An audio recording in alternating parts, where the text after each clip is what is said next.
The third-seeded Texas Tech Red Raiders are taking on UNC Wilmington here in the West region.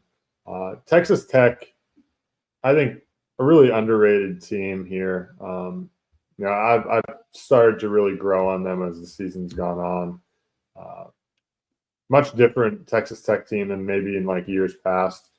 Much more, much better on the offensive end anyway. They're sixth in adjusted offense according to Torvik. Much more three-pointer reliant here. Not a typical strategy for a Texas Tech offense. And I think that's an edge that they have in this game where, they're already the better team, but that's a spot where I think they can really exploit this UNC Wilmington defense, who is 297th in three-point rate defensively versus an offense that's in the top 60 in offensive three-point rate in Texas Tech, and not to mention they're 19th in the country in three-point percentage at nearly 38%. So I think that's an area where Texas Tech might be able to just like pick their number in terms of threes that they get up, and they're as efficient as anybody from behind the arc. I really like Texas Tech for not only for this tournament, but for this game as well. Yeah, I mean, this Texas Tech team is really, really good. They have a ton of depth, a ton of shooting depth. Not really sure what the status of McMillan and Williams is. I know they're going to play, but what McCaslin was saying was like, we'll see how much they play. Like, yeah, I don't know if it means they're just going to try to play at 75, 80%. And I guess that could create it could get kind of iffy. And this is a weird game. This is probably the game that I have the least amount of feel for, at least on like a matchup perspective. And I haven't seen one person talk about UNC Wilmington the entire week, and this is a good team. This is a good team in the CAA. They have a lot of talent. Donovan Newby is a great guard. They have a lot of other talent on this team, and they're pretty athletic as well. Like, they rebound the ball pretty well, and I think they can kind of keep up in that area. I'm not going to sit here and say Wilmington's going to win the game, but it's just a weird vibe to this game, and I do think they can hang around with their athleticism. Texas Tech being three-point reliant, I know like they're in a good spot to make some threes, but there's stretches in tournament games where even if you get open ones, you can't knock them down, and Wilmington can limit second chance opportunities. This game is interesting. It's a game I'm going to have my eye on. Like early on, if Wilmington kind of jumps on Tech, I'm going to start to get a little bit worried about this game. And if there was a 14 seed to beat a 3, I think this would be the one here, just because Texas Tech, with their injury concerns, I guess I don't really know how much of a concern those injuries are, but the fact that they're a little bit three-point reliant, and we've seen this Tech offense not look great away from home at times when they're not making threes. They have kind of struggled to score inside the arc at times. Like, I always look back at that TCU game on the road. Their offense looked it looked terrible in that game. Like, but when they're clicking, they're one of the best offenses in the country, and they could ultimately roll in this game. But I'm going to have my eye on it. I think Wilmington can kind of hang around for a minute. But I mean, if Tech gets by this game, I do really like this team. I do think they're a true dark horse to win the national championship.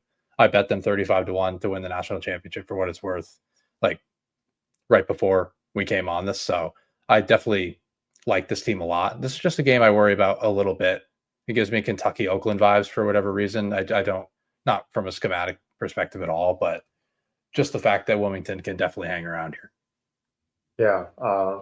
And to your point, right, about their three-point reliant offense, right? If they come out and start out cold, we talked about on a couple other game previews, these better teams, they start pressing a little bit, right? They're not making shots, and Wilmington does have the ability to limit them on the glass.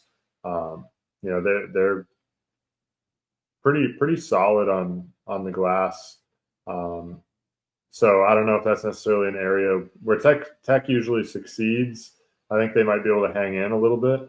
So if they're not making shots and Tech's like getting a lot of one and dones, and Wilmington's then able to get out and run, an area where Wilmington is pretty good. They're top 50 in the country and getting to the foul line.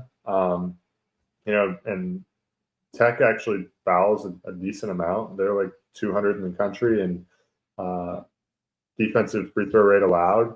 So maybe, Wilmington can get out and run a little bit, create some foul opportunities, get to the line, get this team who's not healthy in foul trouble, right? Make them have to play some of these guys who are less than 100% a little bit more. Granted, I think that 80% of Williams or McMillan is, better than most players still, but you just never know. If Tech's not making shots, which they rely on heavily, they could be in some trouble. I don't necessarily expect it because Wilmington struggles to defend the three a little bit, and they're willing to allow it. But I could see Wilmington hanging around a little bit, maybe putting a little bit of a scare into it. But I do think that Tech does win this game ultimately. But we have seen a three in this region over the last 5 years lose. In this same, I guess, quadrant of the bracket, my Texas Longhorns lost to Abilene Christian in the bottom left. So never know. We've seen a 14 beat a 3 what 2 or 3 out of the last 5 years. Yeah, I mean, last year was Oakland, right, at the 14 line. But yeah, I mean, if I was to call my shot and pick one for a 14 seed to win, it would be this game.